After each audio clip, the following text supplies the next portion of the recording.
Para sa nakararami, masaya at magandang tignan ang kambal. Bukod sa nakakawiling bihisa ng mga ito ng magkaparehas, ay kadalasang binabalanse din nila ang isa't isa. Pero lingid sa kaalaman ng nakararami, mas mataas ang tsansa ng kompetisyon sa pagitan ng mga ito o sa mga taong nakapaligid sa dalawa. Higit pa sa labanan ng magkakapatid na may mga agwat ang edad. Lalo na kung sila ay magkaiba ng paniniwala at nakalakihan. Katulad na lang ng kambal na sina Bettina at Belinda. Nang maghiwalay ang kanilang mga magulang, ay isinama ng kanilang ama si Bettina sa pag-alis. Habang si Belinda naman ay naiwan sa kanyang ina na napapabalitang mambabarang. Magkaibang mundo ang kanilang kinalakihan. Mundong malayong malayo sa isa't isa. Namuhay ng payapa at marangya si Bettina sa piling ng kanilang ama. Habang takot at pighati naman ang kay Belinda sa piling ng kanilang ina. Sa muli nilang pagkikita, malalaman ni Bettina kung paano pinalaki ng kanilang ina ang kanyang nag-iisang kapatid at kakambal. Nagawa ng dalaga na umalis sa trabaho para mapunan ang mga panahong hindi sila nagkasamang dalawa ni Belinda. Ngunit sa kaalaman at kagustuhang yon ay mamumuuri ng takot sa puso nito sa maaaring mangyari at magawa ng kakambal. Kakayanin ba talaga ni Bettina ang manatili sa piling ng kanyang kakambal? Ano nga ba ang magiging resulta ng kanyang mga desisyon? Kakayanin ba niyang tumira sa iisang bubong kasama ang kakambal na kung umasta ay parang bata? O mas pipiliin na lang niyang lumayo at mamuhay ng parang hindi kilala si Belinda? Sa kwentong inyong mapapakinggan ay malalaman natin ang buong istorya ng muling pagkikita at pagsasama ng kambal na sina Bettina at Belinda na may isang pagkakaparehas lang bukod sa kanilang itsura. Yun ay ang pagmamahal nila sa isa't isa. Sigurado ka na ba sa desisyon mo, babe? Baka naman pwede mo muna pag-isipan. Sigurado na ako sa desisyon ko, babe. Ang tagal kong hinanap ang kakambal ko. Alam mo naman yun, di ba? Isa pa, gusto kong magkakilala kaming dalawa. 10 taong gulang lang kami na magkahiwalay kami ni Belle at marami na kaming dapat na pag-usapan at alamin sa isa't isa. Babe, hindi naman sa kontra ako sa'yo. Kaya lang sa tingin mo ba makikilala ka pa din ng kakambal mo? 15 years na nakakalipas. Masyado nang matagal yun para makilala at maalala ka pa niya. Makikilala niya ako. Iisang mukha namin eh. Base na rin sa ipinadalang mga larawan ni Manong Tebs, isa pa, kambal kami. Konektado kami sa isa't isa. Ay, okay sige. Basta sasamahan kita sa pagpunta doon ha. At kung may iba ka pang kailangan, sabihan mo lang ako. Talaga babe? Thank you so much. I love you, babe. O sige na, papasok na ako. Kung may gusto kang bilhin para sa kakambal mo, nandito lang ang credit card ko. Iiwan ko dito sa lamesa. Masayang lumakad palapit si Bettina kay Rolin at hinalikan ito bago nagpasalamat. Nang makaalis na ang nobyo ng dalaga, ay nagsimula na rin siyang maglinis ng kanilang kondo. Ilang taon pa lang simula nang mag-live-in silang dalawa. Pero parang asawa na ang trato nila sa isa't isa. Habang naglilinis, iniisip na rin ni Bettina kung ano ba ang kanyang mga bibilhin para sa kakambal. Plano kasi nito na puntahan ang kakambal sa darating na linggo. At plano niyang paunti-unti nang mamili ng mga dadalhin nila para kay Belinda. Todo ang ngiti ng dalaga habang nag-iisip ng mga yon. Pagsapit ng tanghali, nagpasya ang dalaga na dalhan ng lunch ang kanyang nobyo bago pumunta sa mall. Bit-bit ang lunch na binili lang ni Bettina sa Jerry's Grill ay sumakay na siya ng taxi papunta sa trabaho ni Rolin. Ilang minuto lang ang layo nun, kaya naman mainit-init pa ang pagkain na kanyang dala nang dumating siya sa pupuntahan. Kaagad naman siyang nakilala ng gwardya. Binati pa siya nito, kaya naman bumati pabalik ang dalaga. Good morning din, Kuya Mando. Dadalhan ko lang ng pagkain si Rolin. Baka kasi mamaya hindi na naman mag-lunch yun at ang irason marami siyang ginagawa. Sige po, akyat na ako. Pagpasok ni Bettina sa loob ng building, kaagad naman siyang nakilala ng ilang staff na naroon. Bumati ang mga ito sa kanya. Bumati naman pabalik ang dalaga. Nang marating niya ang opisina ng kanyang nobyo, kumatok muna siya ng 3 beses bago pumasok. Dinatnan niyang nakasubsob na naman sa trabaho si Rolin. May hawak itong ballpen at parang may isinusulat. Hindi pa nga nito napansin ang presensya ng dalaga. Kaya naman, dahan-dahan ang ginawang paghakbang ng dalaga palapit dito. Pagkalapit, tumayo lang si Bettina sa harapan ng lamesa. Ngumisi ang dalaga nang hindi pa rin siya mapansin ito. Hello there, handsome. Mukhang abalang-abala ka ngayon ah. Nag-angat ng tingin ang binata at ngumiti sa nobya. Itinaas naman ni Bettina ang supot na dala. Tumayo si Rolin at humalik sa nobya. Sabay na naglakad ang mga ito palapit sa coffee table na nasa loob ng opisina. Paglapit doon ay kaagad na inilabas ni Bettina ang kanyang mga biniling pagkain. Wow, mukhang masarap ang mga to ah. Masarap talaga ang kare-kare sa Jerry's Grill. Ikaw lang ayaw mo kong i-date doon. Bago na lang tayo magpunta sa kakambal mo, para naman mabilan din natin siya. Diba sabi mo liblib ang sitio nyo? Panigurado walang ganun dun. Kaya matutuwa yun pag dinala mo siya ng pagkain na ganito kasarap. Sa sobrang tuwa ni Bettina, ay niyakap niya ang nobyo at pinaghahalikan nito sa buong mukha. Natatawa naman si Rolin sa kanyang nobya na parang batang napagbigyan na makuha ang candy na pinabibili. Maiba ako, may lakad ka ba? Yup, bibila ko ng mga damit para kay Belinda. Samahan mo na ng sapatos at sandals, pati na rin tsinelas para kompleto. Okay lang sa'yo? Oo naman. Kung magpapakasal na tayo, magiging kapatid ko na rin siya. Kung tutusin, kulang pa nga na dowry yun. Nasabik naman si Bettina na mamili ng mga gamit para sa kapatid. Kung kaya nagpaalam na siya sa kanyang nobyo na pupunta ng mall. Natatawa namang tumayo ang binata at iniwan ang kinakain. Inawat naman ito ni Bettina pero hindi pumayag ang nobyo nito at hinatid pa rin siya hanggang sa makakuha ito ng taxi. Pagsakay ng taxi ay sinabi na ng dalaga sa driver kung saan siya pupunta.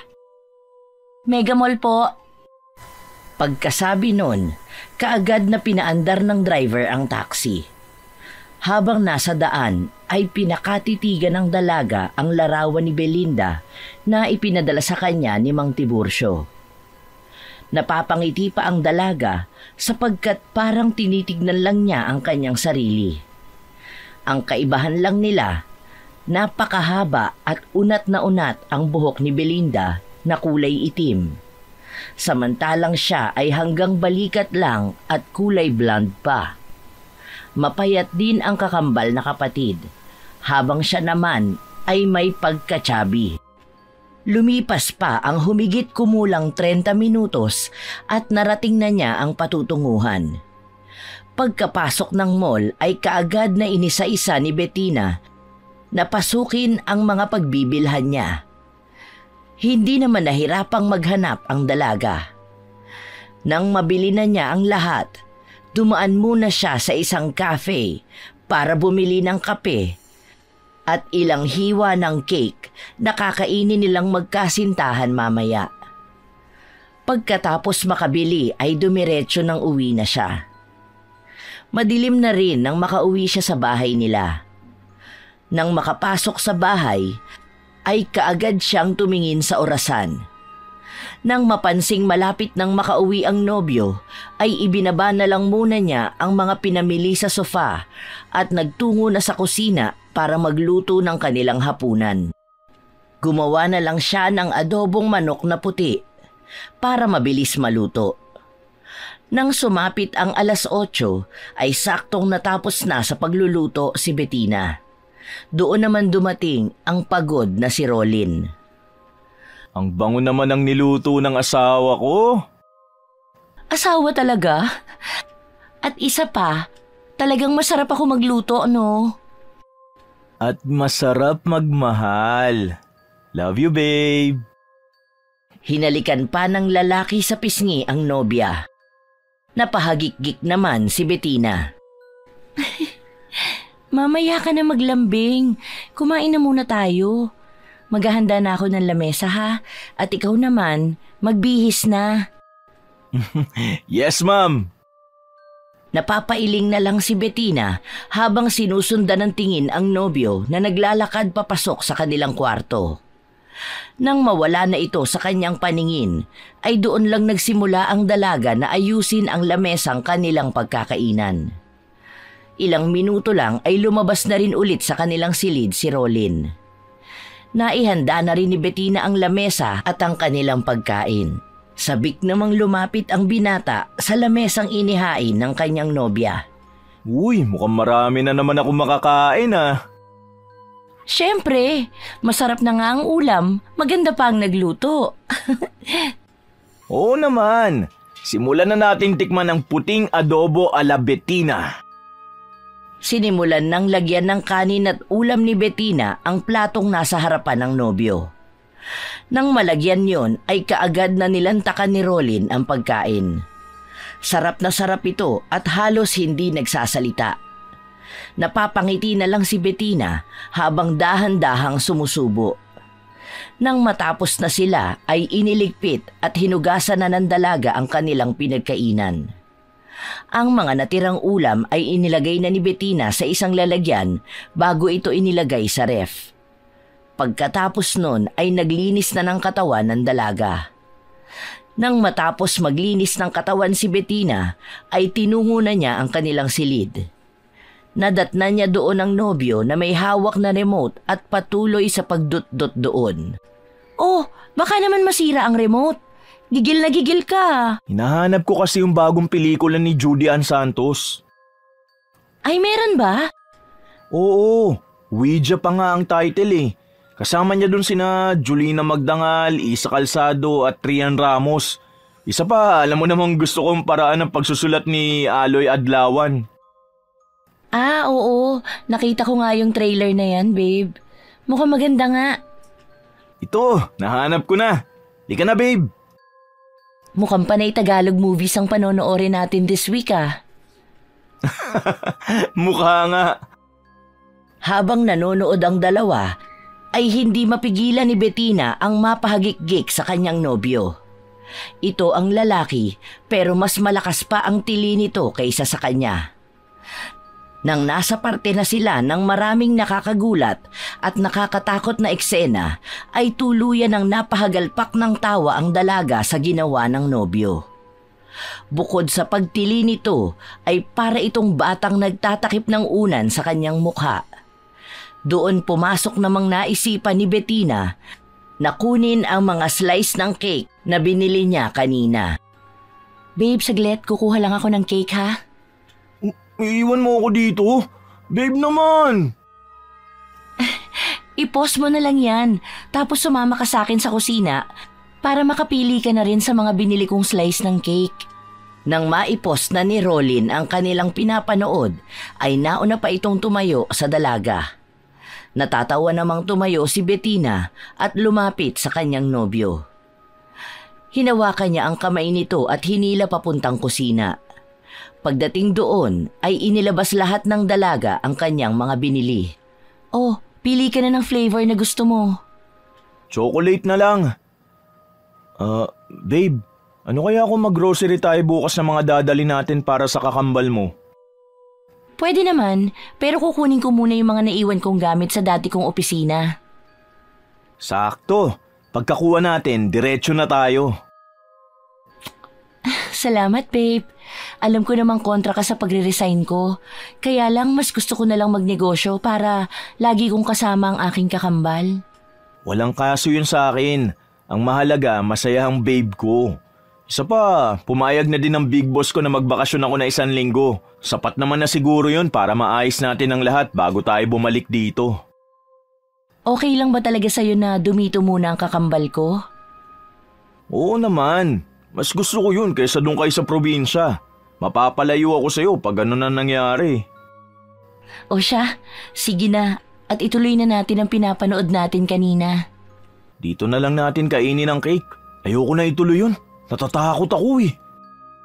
Tumawa ng malakas si Bettina bago ito umupo sa silya.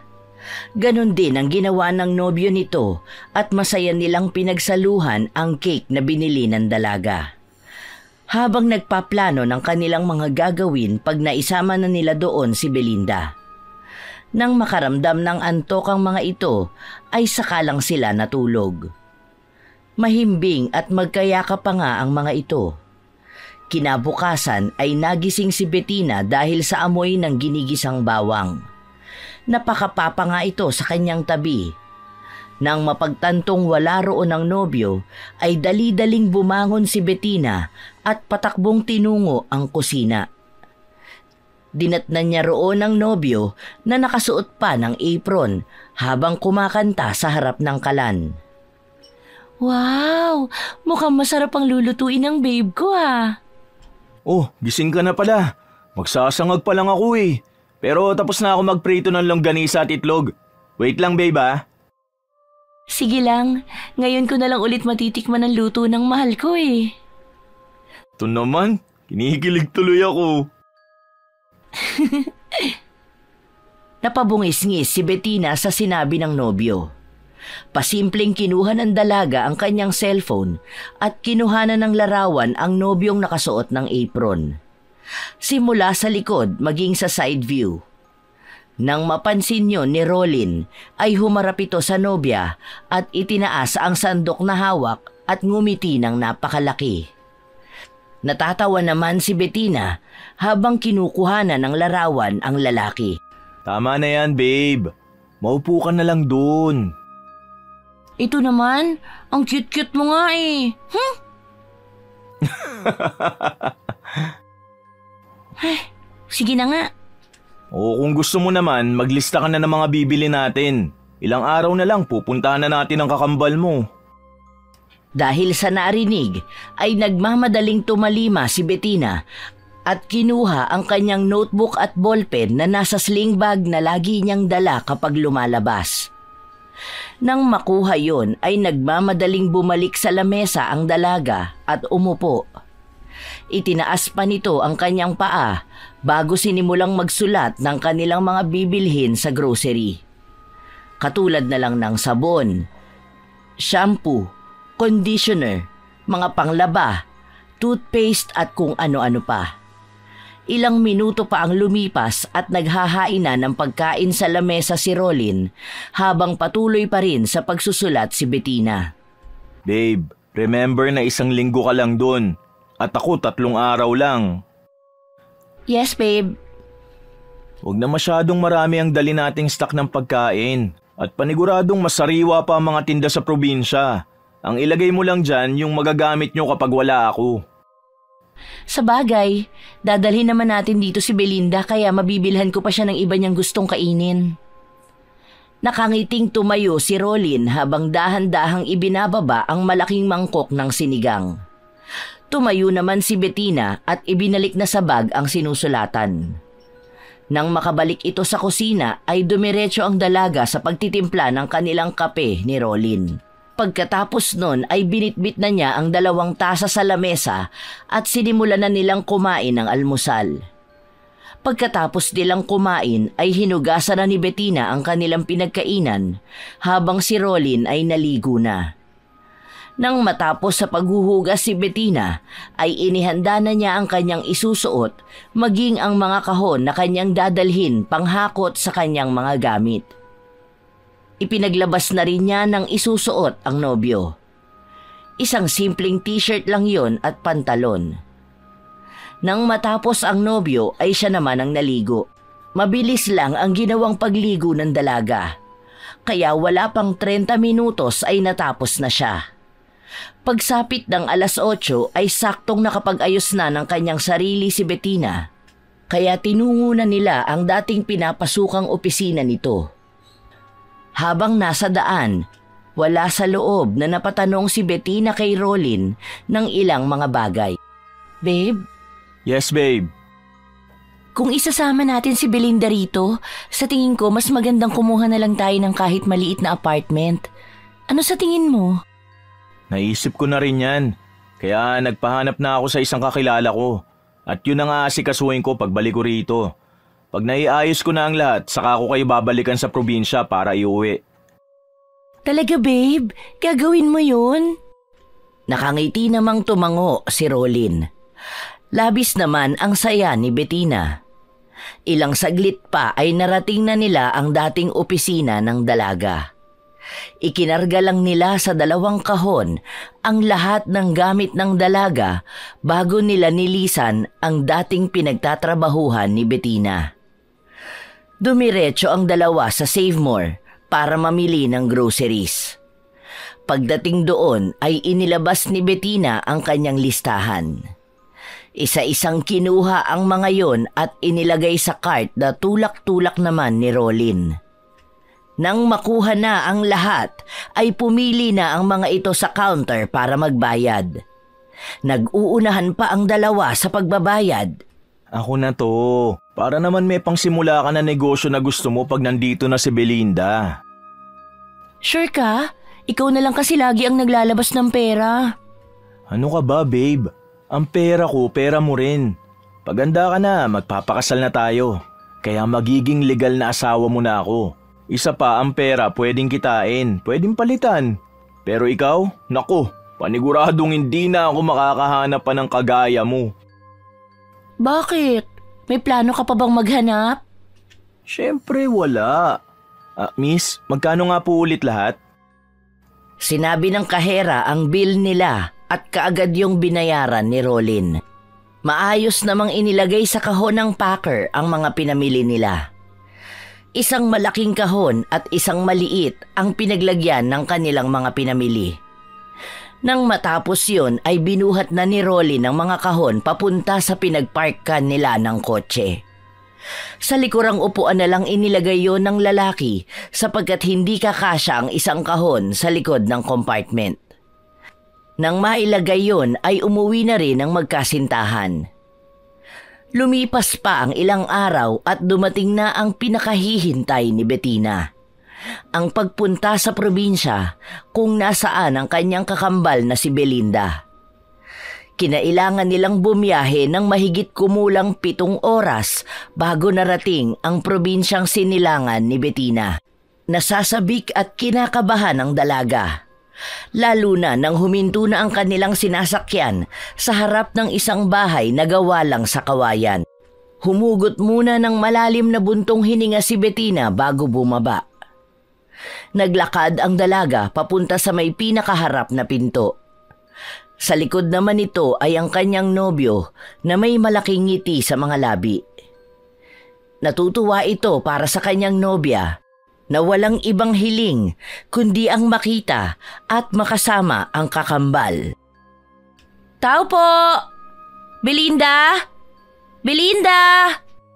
Nakailang beses pang tumawag si Bettina sa harapan ng bahay. Pero kahit anong lakas ng kanyang boses ay walang lumalabas. Nagtataka naman ang dalaga sapagkat nung mga bata sila ay likas kay Belinda ang magkulong lang sa loob ng bahay. Nalungkot ito at napansin yun ni Rolin. Kaya nagpasya na lang itong ayaing bumalik sa sasakyan para doon na lang hintayin ang pagbabalik ng kakambal ng nobya. Tipid namang ngumiti si Bettina at naglakad pabalik sa kotse. Papasok na sana sa kotse si Bettina nang may isang matandang babae na lumapit sa kanya. Sinabi nitong umalis si Belinda at sa palagay di umano nito ay nagtungo na naman ang dalaga sa sementeryo kung saan nakalibing ang kanilang ina. Ayon pa rito, halos nasa bungad lang yon at madaling makita sapagkat laging puno ng mga bulaklak ang puntod nito. Tinanong ni Bettina ang matanda sa direksyon papunta roon. Masaya namang tumugon ang babae at sinabi rito ang kinaroroonan ng sementeryo. Nagpasalamat lang ang dalaga bago dali-daling sumakay at sinabi sa nobyo ang kanilang pupuntahan. Nasa sementeryo raw si Belinda.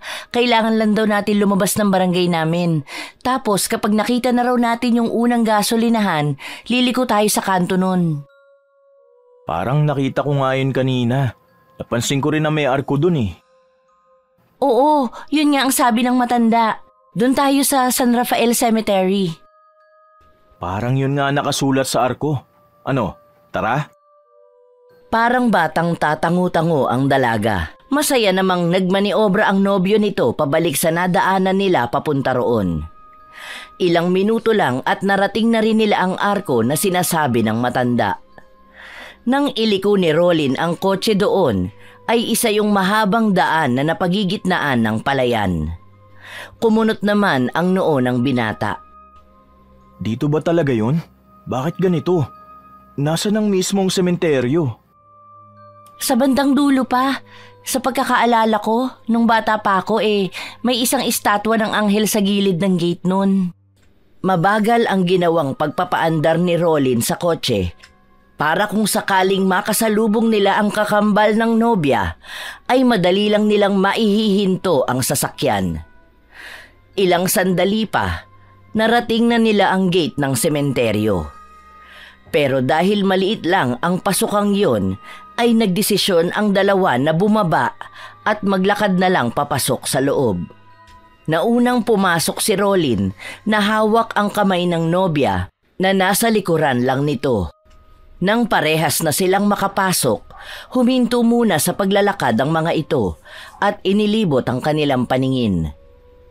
Hindi naman nahirapan si Bettina na makita ang kanyang kakambal. Kaagad niyang nabatid na si Belinda ito kahit pa nga ito ay may kalayuan sa kanila. Nasa harapan ito ng isang puntod na hanggang ibabaw ay maraming mga bulaklak. Dinig na dinig din nila ang malakas na boses nito na akala mo ay may kaaway.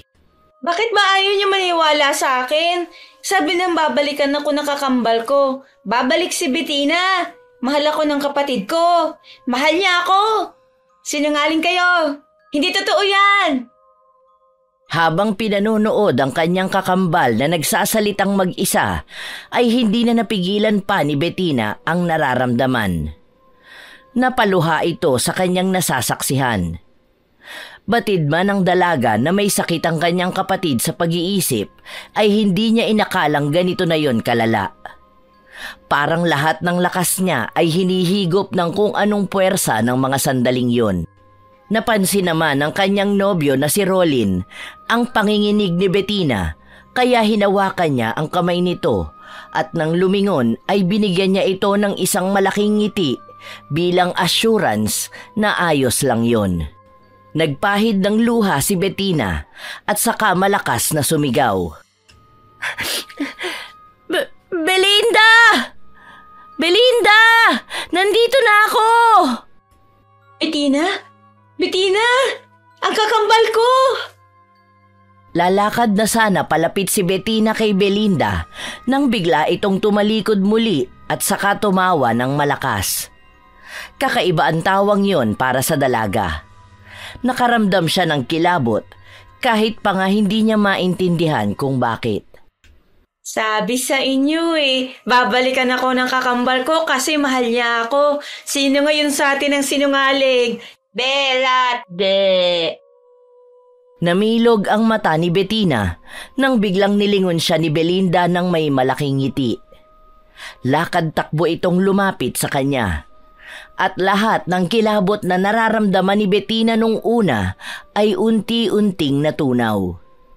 Lalo na nang makita nito ang saya at pananabik sa mukha at mata ng kanyang kakambal na si Belinda.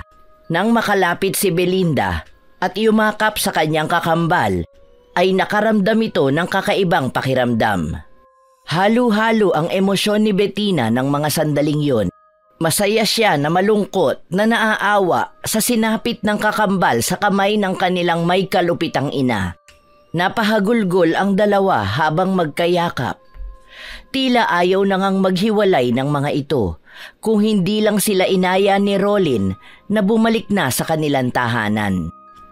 Babe, Belinda, tara na sa bahay niyo para makita mo na ang mga pasalubong ng kakambal mo para sa'yo. Pasalubong? Para sa akin? Oo naman. May dala akong mga pagkain at mga damit para sa'yo. Gusto mo na bang makita? Parang bata namang nagtatalon si Belinda at masayang kumapit sa braso ng kapatid. Iginiya naman ni Bettina ang kakambal papalapit sa kotseng nakaparada sa labas ng gate ng sementeryo. Sakay ng kotse ay magkakasamang binaybay ng 3 ang daan pabalik sa barangay nila Belinda. Habang nasa daan ay hindi napigil ni Bettina ang muling maluha habang pinapanood at pinakikinggan ng kapatid na wala pa ring hinto sa pakikipag-usap sa kanyang sarili. Inggit lang kayo kasi magandang kakambal ko. Hindi no, hindi na ako iiwan ng kakambal ko. Bakit ba hindi na lang kayo maging masaya para sa akin? Para talaga kayong sinanay. Lagi na lang kumukontra kapag masaya ako. Ayaw ba ninyong maging masaya ako? Kaya kayo ganyan? Patuloy pa rin sa pagsasalita si Belinda habang patuloy naman ang pagluha ng kakambal nitong si Bettina. Napansin niyo ng kanyang nobyo kaya hinawakan niya ang kamay ng dalaga. Huwag ka na umiyak. Tutulungan natin ang kapatid mo. Hindi ko alam. Hindi ko alam kung ano mang ginawa ng aming ina para magkaganyan ng kapatid ko. Huwag mo akong iiwan, babe. Hinding-hindi. Pagtutulungan nating mapagaling at maging normal ang buhay ni Belinda. Salamat, babe. Bakit ka umiiyak, Bettina? May masakit ba sa'yo? May nang-away ba sa'yo? Wala. Masaya lang ako. Kasi magkakasama na tayo. Di ba hindi mo naman ako iiwan? Siyempre hindi. Hindi na tayo maghihiwalay kahit kailan. Parang bata namang pumapalakpak pa si Belinda sa likurang upuan. Ilang minuto pa ang lumipas ay narating na nilang muli ang harapan ng bahay ni Belinda.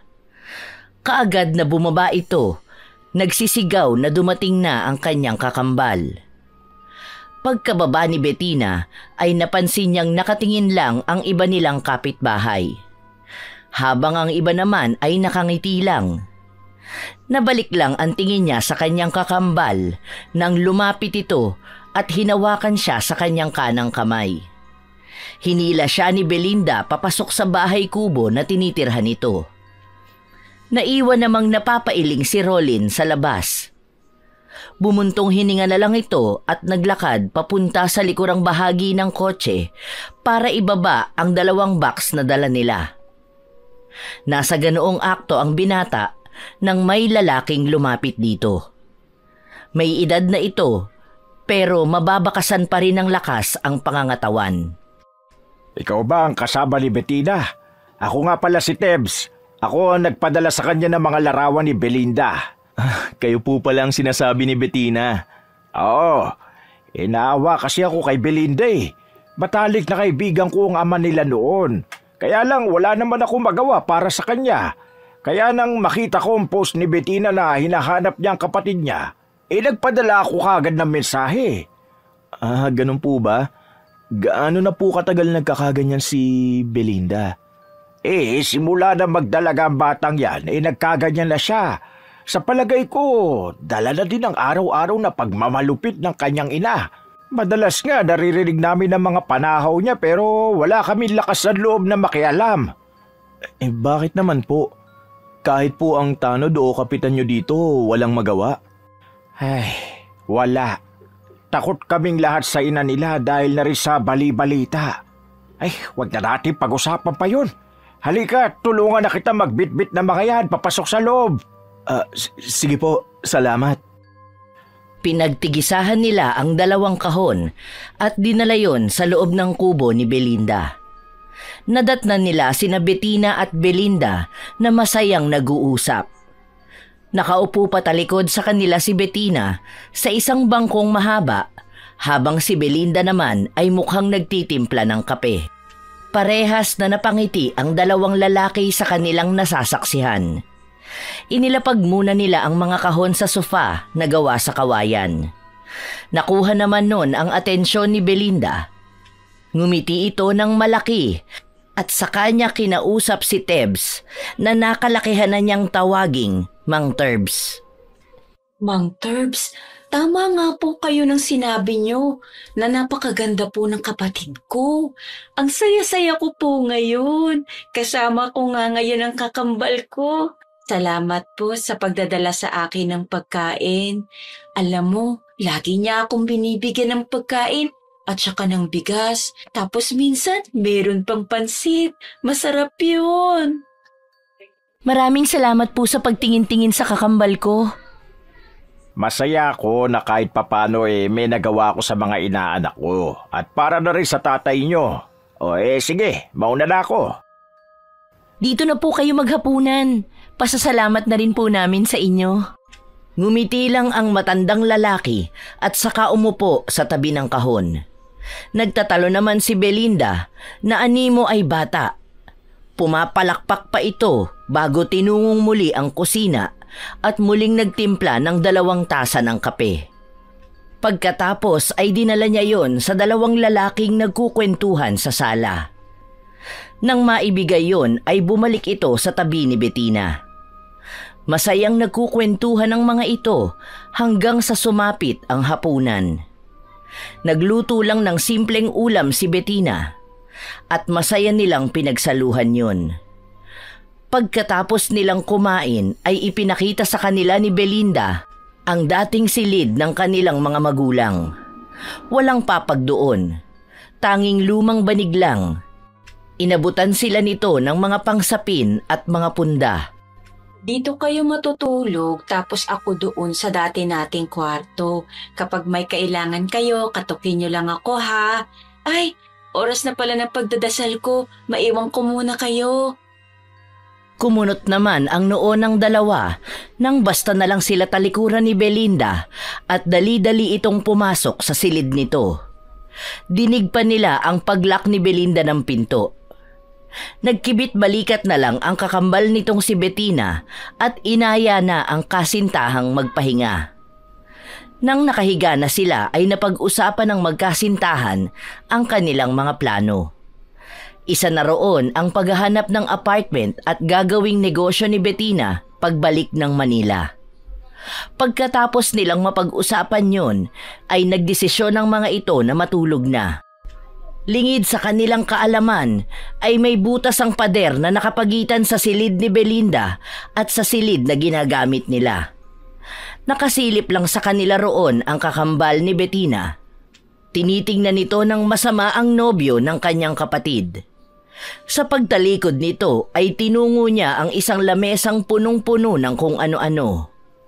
Nagsindi ito ng kandila at parang batang humahagik-gik. Matapos yun ay humiga na ito at natulog.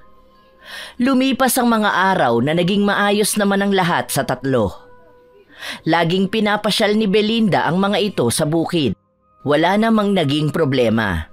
Masaya naman ang mga ito. Lalo na si Belinda nang dumating na ang araw ng pag-alis ni Rolin. Nakangisi lang na nagmamasid si Belinda sa 2 habang nagpapaalamanan ang mga ito. Nang mapansin siya ni Rolin ay tinawag naman siya nito. Belinda, halika dito. Hindi ka man lang ba magpapaalam sa kuya mo? Kuya? Ibig sabihin kapatid din kita? Hindi. Kuya mo siya kasi pag nagpakasal na kami, magiging kapatid mo na rin siya. Kasal? Iiwan mo din ako, Bettina? Hindi niya gagawin yun. Gusto mo bang makarating ng Maynila? Dadalhin ka namin doon tapos titira tayo sa iisang bahay. Parang katulad nito. Isasama niyo ko? Aba, syempre naman. Kaya nga kami nagpunta rito para sunduin ka. Pero maiiwan muna tayong dalawa rito kasi aayusin pa niya ang titirhan natin. Pwede ko bang dalhin mga gamit ko? Oo naman. Basta alagaan mo si Bettina habang wala ako mag-iingat kayo dito, babe Magbibili na lang din ako kay Mang Tebs. Naku, aabalahin mo pa ang matanda. Huwag ka na mag-alala. Ilang araw ka lang namang mawawala dito. Kayang-kaya na namin to. Humalik lang si Rolin kay Bettina at hinaplo sa ulo naman si Belinda bago tuluyang pumasok sa loob ng kotse. Nang makaalis na ang lalaki ay kaagad na hinila ni Belinda ang kapatid papasok sa loob ng bahay.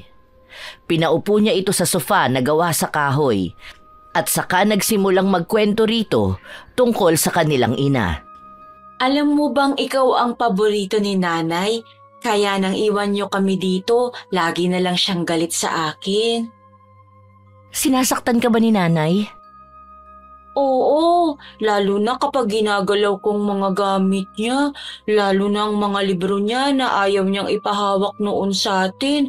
Naalala mo pa ba? Libro? Anong libro? Libro ng mga dasal. Ang hindi niya alam ay nababasa ko yun kapag umaalis siya para mamalengke. Halos makabisado ko na nga yun pero nagkasakit bigla si nanay, kaya naputol yung pagbabasa ko. Pero salamat sa mga kaibigan ko dahil sila na lang ang nagbabasa nun para sa akin. Malungkot na napangiti si Bettina sa huling sinabi ni Belinda. Batid kasi ng dalaga na ang kaibigang sinasabi nito ay ang mga imaginary friends niya. Humugot muna ng malalim na buntong hininga si Bettina bago masayang inaya ang kakambal. Ano kaya kung magpunta tayo ng palengke para makabili na rin tayo ng kakainin natin mamaya at bukas? Pupunta ba tayo bukas doon sa ilog? Oo, doon tayo magtatanghalian. Ha? Talaga? Sige, sandali lang. Magbibihis muna ako bago tayo magpunta sa bayan. Nakangiti ng pilit si Bettina sa kakambal na nagmamadaling tumakbo papunta sa silid nito. Nang maiwang mag-isa si Bettina ay napaisip siya sa kanyang sarili tungkol sa kakambal. Mahal niya ito, pero sa tuwing may ikukwento ito na konektado sa kanilang ina, ay nangingilabot siya sa paraan ng pagkakangiti ng kambal. Para bang may itinatago itong isang malagim na bagay. Ipinaling-paling ng dalaga ang kanyang ulo para burahin ang anumang naiisip. Yun naman ang nadatnan ni Belinda. Ayos ka lang ba, kambal? May masakit ba sa'yo? Ayos lang ako. Ako pa ba? Ano, tara na? Yay! Pupunta kami ng bayan! Kumunot ang noo ni Bettina nang mapansing lumingon pa sa kanyang likuran si Belinda at tila ba may kausap ito roon. Dito lang kayo Bantayan niyo bahay. Walang magpapasaway sa inyo, okay? Aalis lang kami sandali ng kakambal ko. Mamaya, bibigyan ko kayo ng candy, okay? Belinda! Halika na!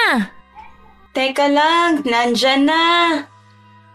Paglapit ni Belinda ay kaagad na silang lumabas ng bahay. Sumakay lang sila ng tricycle papunta ng bayan. Malapit lang yun, kaya wala pang 5 minuto ay narating na nila ang palengke.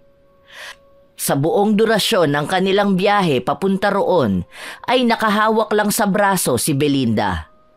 Kahit nung nakababa na sila ng tricycle. Para bang takot na takot itong mawala si Bettina. Hinawakan naman ito ang kakambal na si Belinda sa kamay na nakahawak sa kanyang braso. Dumiretso ang dalawa sa bilihan ng mga karne. Naghahanap kasi ng baka si Bettina para gawin niyang beef stew na magiging hapunan nila. Nang makakita na, ay kaagad na namili si Bettina ng kanyang bibilhin. Nang makapili, ay kaagad na binayaran nito ang 1 kilo ng bakang binili. Sunod ay tinanong naman niya si Belinda kung saan ang bilihan ng mga gulay roon. Kaagad hinila papunta ni Belinda ang kanyang kakambal sa direksyon nun. Dahil sa mabilis ang mga hakbang nito, ay halos nakakaladkad na niya si Bettina. Hindi naman sinasadyang may makabangga ang babae ito kung kaya napabitaw si Bettina sa kakambal. Kaagad namang humingi ng tawad ang dalaga. Pasensya ka na, miss. Pero kahit pa nga humingi ng tawad si Bettina, ay dinuro-duro nito ang dalaga at sinabihan ng tanga. Narinig naman yun ni Belinda kung kaya walang pag-aalinlangang sinugod niya ang babaeng mataray. Kaagad na hinablot ni Belinda ang buhok nitong mukhang bagong unat pa lang. Lumaban naman ang babae habang panay pa rin ang pagmumura nito. Tumawag yon ng atensyon sa mga tindera doon. Pilit namang umaawat si Bettina kahit pa nga nagkandahulog-hulog na ang supot na kanyang dala. Ilan sa mga naroon ay nanonood lang pero may mga kalalakihang nakikiawat na. Tama na! Belinda! Tama na! Nang marinig ni Belinda ang umiiyak na kakambal, ay niluwagan nito ng bahagya ang pagkakakapit sa buhok ng babae. Kinuha namang pagkakataon yon ng mga umaawat para mapaglayo sila. Hinila ng mga ito ang babae palayo kay Belinda. Habang ang dalaga naman ay lumapit sa kanyang kakambal na si Bettina na ngayon ay umiiyak na sa isang tabi habang hawak ng isang ali. Nang makalapit ay kaagad na niyakap ni Belinda ang kakambal. Nasaktan ka ba? Tahan na, Bettina. Dito na ang kambal mo. Pagtatanggol kita. Umuwi na tayo. Salamat po, Manang. Tumangulang ang ali bago ito bumalik sa kanyang pwesto. Habang si Belinda naman ay hinila na palabas ng palengke ang kanyang kakambal na si Bettina. Nang makalabas ng palengke ay kaagad na sumakay ang dalawa pauwi sa kanilang bahay. Habang nasa daan ay panay ang pakiusap ni Bettina sa kapatid. Please, wag mo nang uulitin yun. Paano na lang kung may kasamang babae na yun at pagtulungan ka? Hindi kita maipagtatanggol sa pisikal na paraan. Kaya kong sarili ko. Alam ko namang mahina ang katawan mo. Dahil mga bata pa lang tayo, sakitin ka na talaga. Ayoko lang nang sinasaktan ka. Alam ko yun. Pero masama ang makipag-away. Huwag ka nang malungkot. Hindi na ako uulit. Basta hindi ka na nila sasaktan. Niyakap na lang ni Bettina ang kanyang kakambal hanggang sa makarating sila sa bahay. Pagdating doon ay nagpahinga na muna si Bettina sa silid na kanyang ginagamit. Naisipan din niyang tawagan ang kanyang nobyo. Nang i-dial niya ang numero nito ay kaagad namang sumagot ang lalaki. Kumusta na, babe? Namiss na kita kaagad. Ilang araw lang naman ako mawawala eh. Isa pa, aasikasuhin ko ang titira natin dito. May naisip ka na ba negosyo na gagawin niyo ni Belinda? Meron na. Plano ko sanang magtinda ng mga merienda saka balot at barbecue. Ano sa tingin mo? Uy, pwede. Huwag ka mag-alala dahil hahanap ako ng magandang apartment na babagay para sa negosyong balak mo.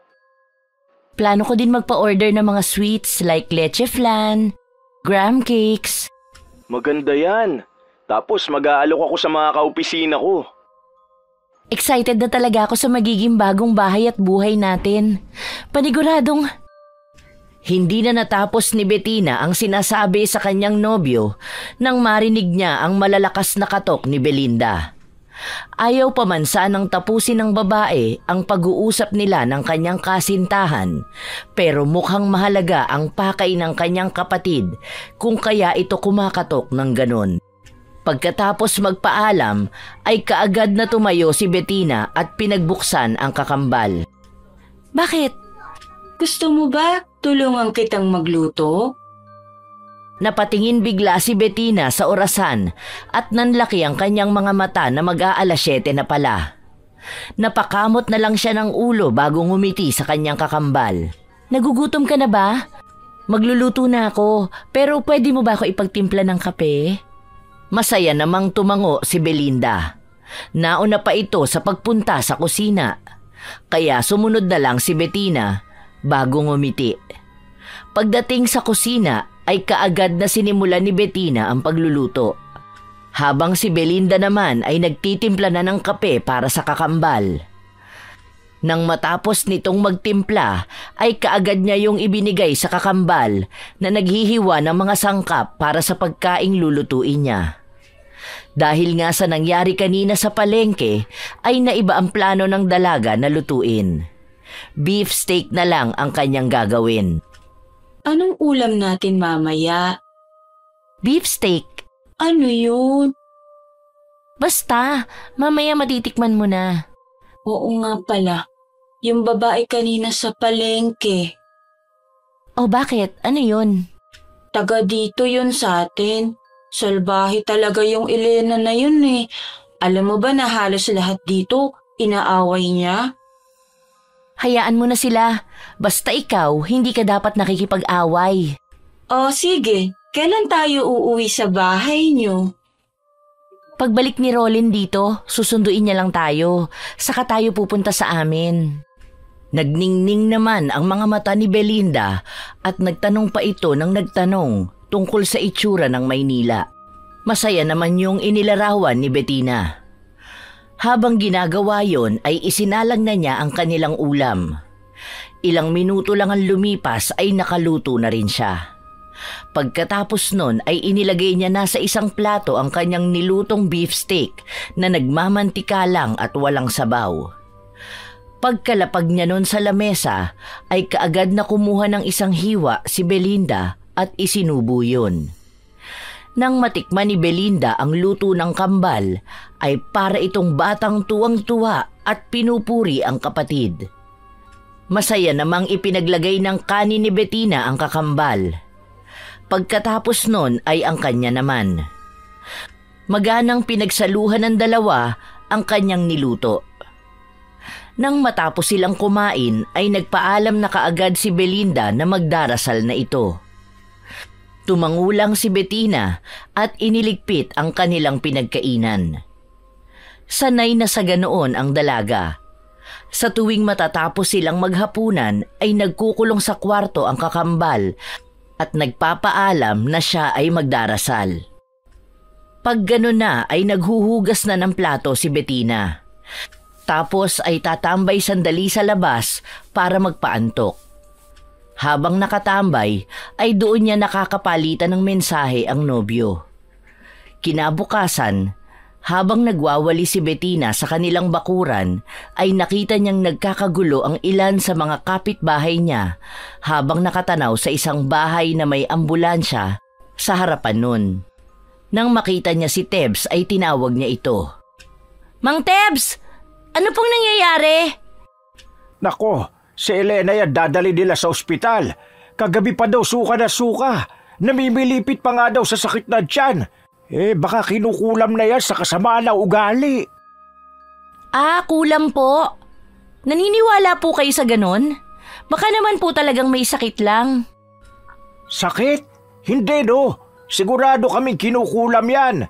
Saan ka ba naman nakakita ng bigla na lang naglagas ang buhok at ngipin saka biglang sasakit ang tiyan at susuka ng mga kung ano-anong insekto? Napaisip bigla si Bettina nang bigla niyang marinig ang malakas na tawa ng kapatid na papalabas ng kanilang pinto.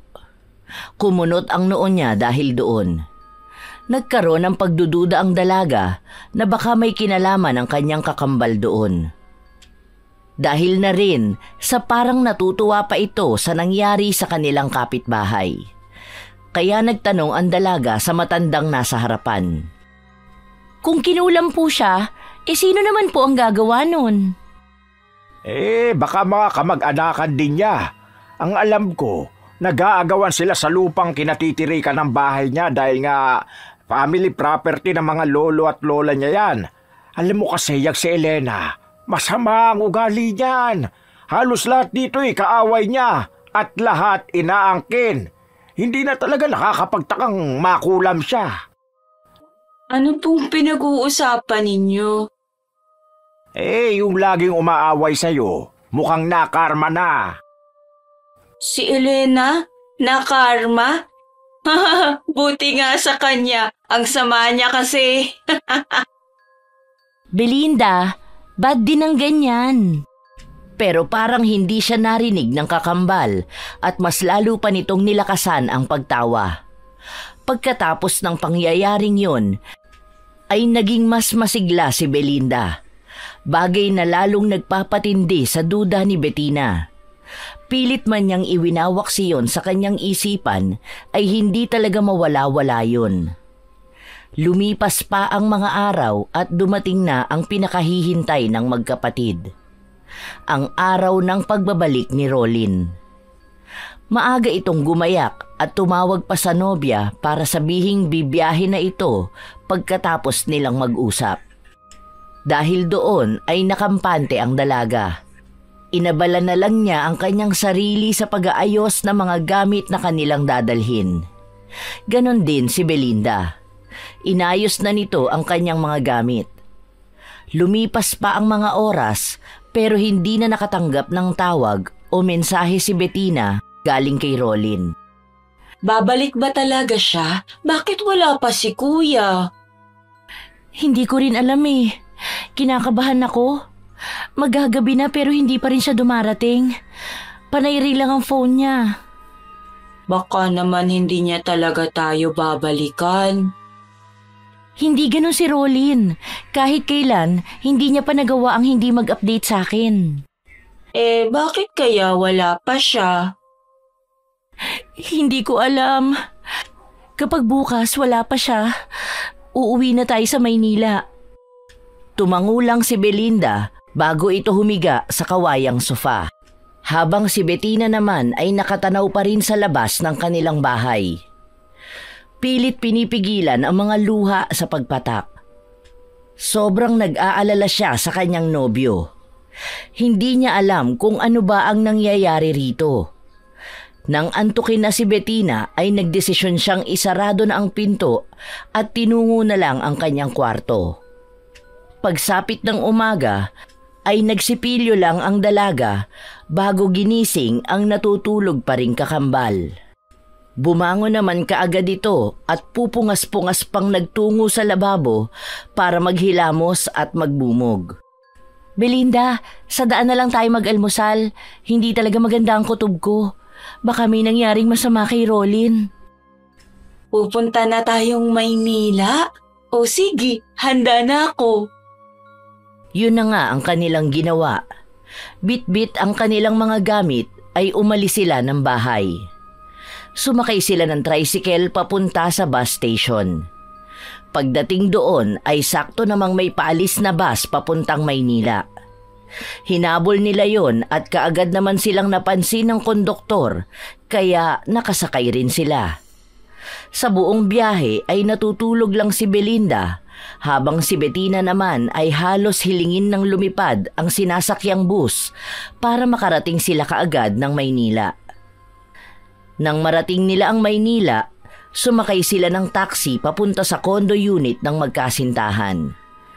Pagdating sa condo building ay halos takbuhin na ni Bettina ang elevator para makaakyat na.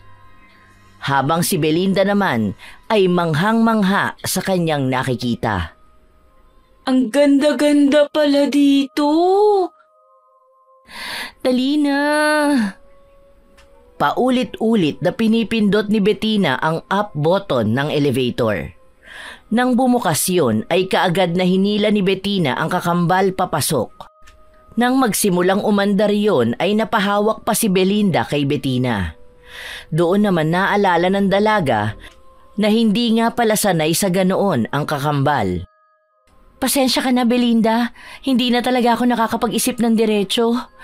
Nag-aalala kasi ako kay Rolin. Nakalimutan kong hindi ka nga pala sanay sumakay sa elevator. Elevator? Nakakahilo naman dito. Pero ayos lang kasi kasama kita. Promise, babawi ako sa'yo. Sa ngayon, sana pagpasensyahan mo na muna ako, ha? Nasusuka man at nahihilo ay pinilit pa ring ngumiti ni Belinda. Nang marating nila ang floor kung nasaan ang condo unit ng magkasintahan, ay kaagad na tumakbo si Bettina. Hindi na nito alintana ang daladalang mga gamit. Tumatakbo namang sumunod dito si Belinda. Nang marating nila ang harap ng unit, ginamit ni Bettina ang kopya niya ng susi para mabuksan ang pinto. Pagpasok doon ay bumungad sa kanila ang mga gamit na nakakahon na. Pinaupo lang ni Bettina ang kakambal sa sofa bago ito nagsimulang maghanap kay Rolin sa loob ng kondo. Una niyang pinuntahan ang banyo. Nang walang makita ay tinungo naman ng dalaga ang silid nila ni Rolin. Panay mga maleta at ilang kahon lang ang nakita niya roon. Inisa-isa pa niya ang mga built-in cabinet pero wala na siyang nakitang gamit doon. Lumapit siya sa bedside nila at doon ay natagpuan niya ang cellphone ni Rolin at ang susi nito ng kotse. Kaya pala hindi siya nagre-reply at sumasagot ng tawag. Nandito ang phone niya. Nasaan na kaya yun? Imposibleng umalis siya nang hindi gumagamit ng kotse at hindi dala ang cellphone niya. Dinampot ni Bettina ang cellphone ng kasintahan. Saktong pagpindot niya ng power button nun ay umilaw lang ang phone at biglang namatay yun. Binuksan ni Bettina ang drawer ng kanilang bedside table at kinuha mula roon ang charger. Mabilis na sinaksak yon ng dalaga. Nang maisaksak na yon ay binaba na muna niya ang cellphone at binalikan ng kapatid na iniwan sa sala. Pagdating doon ay nakita niya itong nakaupo lang habang palinga-linga sa paligid ng buong condo unit. Wala siya rito, Belinda. Ano na kaya nangyari sa isang yun? Nagugutom ka ba? Hindi pa naman. Oo nga pala, kambal. Ang ganda ng bahay niyo. Dito ba tayo titira?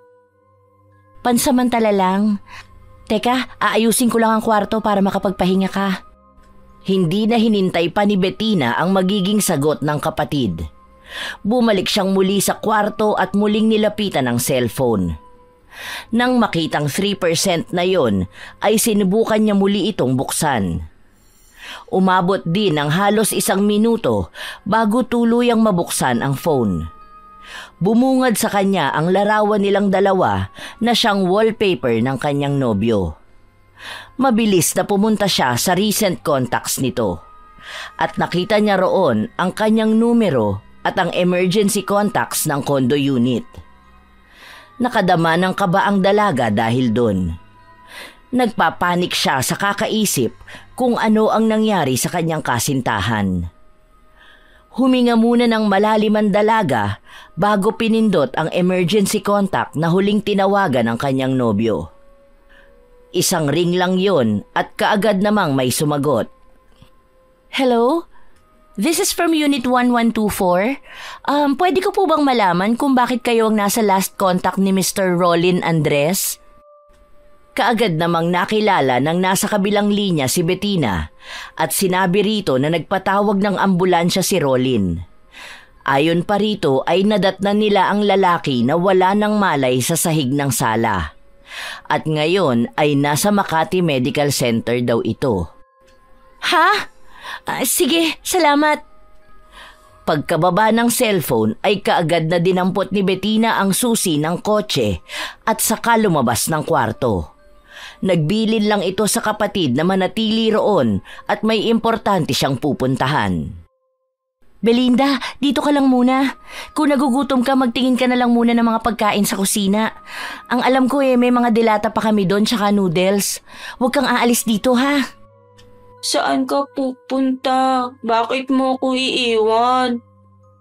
Pupunta lang ako sa ospital. Basta kapag may kumatok, huwag mong pagbubuksan. Naiintindihan mo ba ako? Si Kuya Rolin ba ang pupuntahan mo? Oo, kaya dito ka lang. Hindi na sumagot pa si Belinda at ngumiti na lang sa kakambal. Hindi naman na napansin yun ni Bettina dahil sa kanyang pagmamadali. Pagkalabas ni Bettina ng condo unit ay nagmamadali siyang nagtungo sa elevator. Sakto namang pagpindot niya ay bumukas kaagad yun. Nang makapasok doon ay pinindot niya ang P1 kung saan ay ang palapag na kinalalagyan ng kanilang sasakyan. Nang marating yun ay nakita kaagad niya ang kotse. Pinindot niya lang ang button sa may susi na hawak niya at saka dali-daling sumakay doon.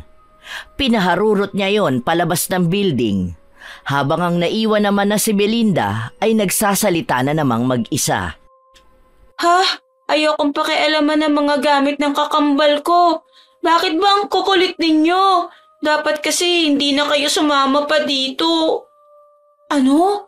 Hindi ako iiwan ni Bettina. Mahal ako ni Bettina. Pupuntahan niya lang si Kuya Rolin.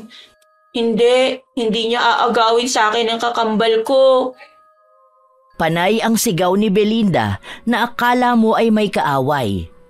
Hindi naman yun dinig ng mga katabing unit nito dahil may inilagay sina Bettina at Rolin sa mga dingding para maging soundproof yun. Nang mainis si Belinda ay tinungo niya ang silid nila Bettina. Plano niyang magliligpit na lang siya para hindi na siya guluhin ng kanyang mga kaibigang hindi nakikita ng iba. Pagpasok sa kwarto, hindi sinasadyang ang unang nadapuan ng kanyang paningin ay ang larawan ng magkasintahan. Masayang magkayakap ang mga ito at animoy hindi na talaga mapaghihiwalay. Nilapitan niya yon at kinuha mula sa lalagyan nitong frame. Pinakatitigan niya ang larawan at doon ay nakaramdam na naman siya ng inggit, selos at galit. Akala ko mabait ka, pero mukhang ikaw pang maglalayo sa akin kay Bettina. Kagaya na lang ngayon, dapat kami ang magkasama pero ikaw pa din ang iniisip niya. Ano kayang susunod kong gagawin sa'yo para masolo ko na ang kapatid ko? Nasa ganoong pag-iisip si Belinda nang biglang tumunog ang cellphone ni Rolin na nakasaksak pa rin sa charger. Nilapitan niya yon at pinakatitigan.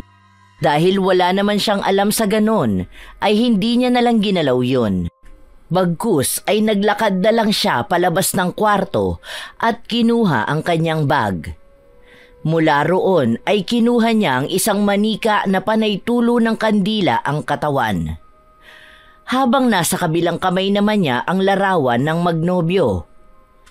Nang may pumasok na isang masamang balak sa kanyang isipan.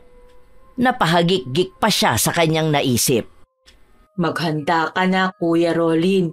Sisiguraduhin ko mas pahihirapan kita. Plano ko sanang bawiin ang anumang nilagay ko sa'yo. Kaso matatag talaga ang pagmamahal sa'yo ni Bettina. Kaya humanda ka. Si Bettina naman, na walang kaalam-alam sa ginagawa ng kapatid, ay nakarating na sa ospital. Kaagad itong nagtanong sa information desk at mabilis na tumugon ang nurse na nakatoka doon. Nang masabi nito ang silid na kinalalagyan ni Rolin, ay tumakbo na si Bettina para mapuntahan ang nobyo. Nang matagpuan yon ay hindi na siya kumatok at kaagad na pumasok sa loob ng kwartong kinalalagyan ng nobyo. Napatakip ng bibig si Bettina nang makita ang kalunos-lunos na itsura ng lalaki.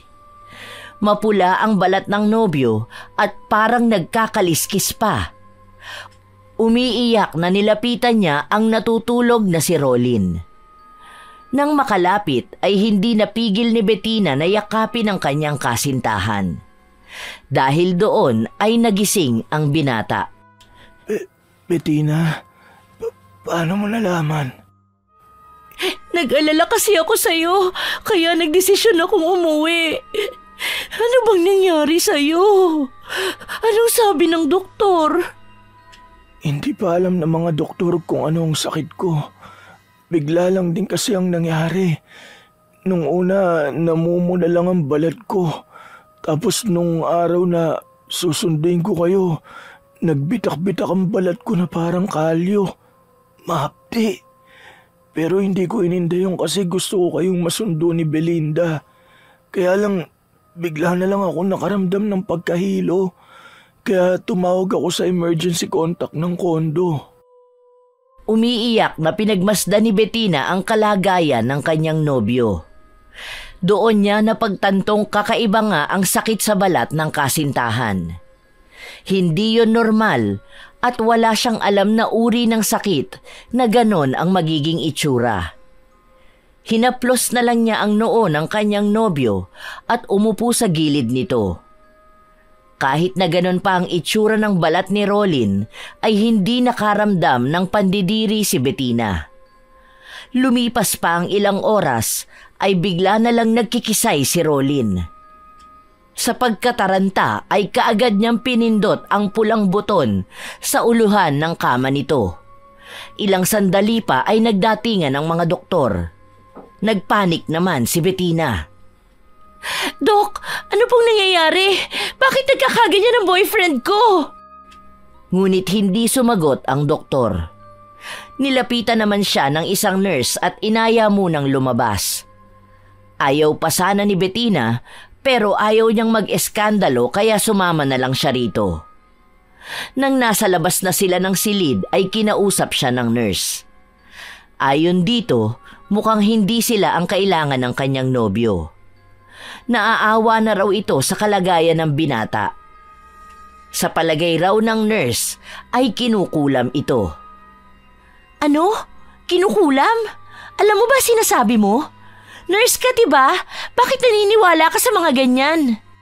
Hinawakan ng nurse ang kamay ng dalaga at sinabi rito na laki ito sa isang probinsya kung saan ay normal na sa kanila ang mga ganoong bagay. Ang kulam, aswang, engkanto at kung ano-ano pang mahirap paniwalaan. Sinabihan pa siya nito na mas maganda kung uuwi na muna siya at pag-isipan ang kanyang sinasabi. Nag-alok pa ang nurse na ito na muna ang titingin kay Rolin. Kinuha rin ito ang numero ng cellphone ni Bettina. Sa sobrang pagkalito ay binigay na lang niya ang kanyang numero at naglakad na palayo roon. Hindi rin maintindihan ni Bettina kung bakit parang hinahatak siya ng kanyang mga paa pauwi. Sakay ng kotse ay bumiyahe si Bettina pabalik sa kondo. Habang si Belinda naman ay may ginagawang hindi ka nais-nais doon. Damihin mo to, Kuya Rolin. Sisiguraduhin kong mawawala ka na sa landas namin ni Bettina. At sabi nun ay kaagad na umusal ng isang dasal si Belinda at saka isa-isang kinutkot ang mga tulo ng kandila roon. Nang matanggal na niya ang lahat ng tulo ng kandila sa manikang hawak niya, ay tinusok-tusok naman niya yon ng karayom. Binubulungan niya pa ito ng orasyon. Sa kanya ibinabasa sa hig at binudburan yon ng kung anumang abo. Nasa ganong akto siya nang biglang bumukas ang pinto at iniluwa si Bettina. Gulat na gulat ito sa nasasaksihang ginagawa ng kapatid. Nakapatay ang lahat ng ilaw. May mga kandilang nakasindi at sa harap ng kandilang yon ay ang larawan nila ni Rolin at isang manikang gawa sa tela. Belinda? Anong ginagawa mo? Bettina, kukunin ka sa akin ni Kuya eh. Kukunin ka ni Kuya Rolin. Hindi ko kayang mahiwalay ulit sa'yo. Mangkukulam ka? Kinukulam mo si Rolin? Hindi ka si Belinda! Hindi ikaw ang kapatid ko! Ako to. Ako pa rin ang kapatid mo. Saka nasa dugo natin yun. Kay nanay ko natutunan ito. Ito ang pamana niya sa atin. Sa akin. Hindi malaman ni Bettina kung paano magre-react sa kanyang kapatid dahil sa mga nalaman. Lumakad palapit si Belinda kay Bettina. Napapaatras naman ito sa bawat pag-abante ng kakambal. Napansin niyo ni Belinda. Doon siya parang natauhan. Anong ginawa ko? Hindi ito ang gusto ko. Patawad, patawad kakambal ko. Patawad. Nakikiusap ako sa'yo, Belinda. Tanggalin mo ang ginawa mo kay Rolin, please. Hindi ko siya kayang mawala. Wala namang pagdadalawang isip na tumango si Belinda habang lumuluha pa rin.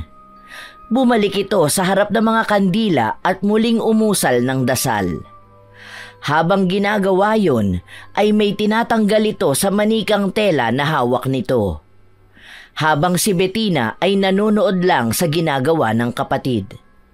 Ilang sandali pa ay tumayo na si Belinda.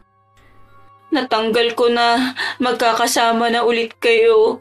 Babalik na lang ako sa probinsya dahil doon ako nababagay. Sakto namang biglang tumunog ang cellphone ni Bettina. Sinagot niya yon. Ang nurse pala na nagpauwi sa kanya ang tumatawag. Sinabi nitong maayos na raw si Rolin at parang nagdahilan lang ito. Dahil paunti-unti na ring nawawala ang mga nasa balat ng nobyo niya. Masaya namang nagpasalamat si Bettina sa nurse at saka nagpaalam. Pagbaba ng tawag ay hinarap niya ang kakambal. Ihahatid na lang kita sa bus station bukas. Magpahinga ka na muna. Patawad, patawad. Sana mapatawad mo ko. Kapatid kita. Kakambal. Hindi ko man maibigay ngayon ang hinihingi mo, pero darating din tayo dun. Yayakap sana si Belinda kay Bettina, pero lumayo ang kakambal nito sa kanya. Nakayukong nagligpit na lang ng kanyang mga gamit si Belinda bago nahiga sa sofa. Kinabukasan ay nakahanda na si Bettina sa paghatid kay Belinda sa bus station. Pagkatapos nun ay susunduin naman niya ang kanyang nobyo. Halika na at ihahatid na kita sa bus station. Hindi na umimik si Belinda at sumunod na lang sa kakambal. Sakay ng kotse, inihatid niya ang kakambal sa bus station. Pagdating doon ay kaagad na bumaba si Belinda. Kaagad namang pinaandar palayo doon ni Bettina ang kotse. Panay ang agos ng kanyang mga luha habang nasa daan papunta sa ospital para sunduin ang kanyang nobyo na naghihintay sa kanya. Minsan talaga sa ating buhay ay nagmamahal tayo ng sobra-sobra. Hindi lang sa ating pamilya, kundi maging sa ibang tao. Pero minsan, ang pagmamahal na yon ang nag-uudyok sa ating gumawa ng masama. Hindi man sa lahat ng pagkakataon. Pero gaya na lang sa kwento na sobrang mahal ni Belinda ang kanyang kakambal ay gumawa siya ng mga bagay na hindi pinag-iisipan. Ang naging resulta ay ang paglayo ng loob ng kanyang kakambal na siyang mahal niya. Hindi rin sapat na mahal lang natin ang isang tao para pigilin natin ang pagiging masaya nito sa piling ng iba. Pagiging makasarili yun. Sa istoryang ating napakinggan, naway may napulot tayong aral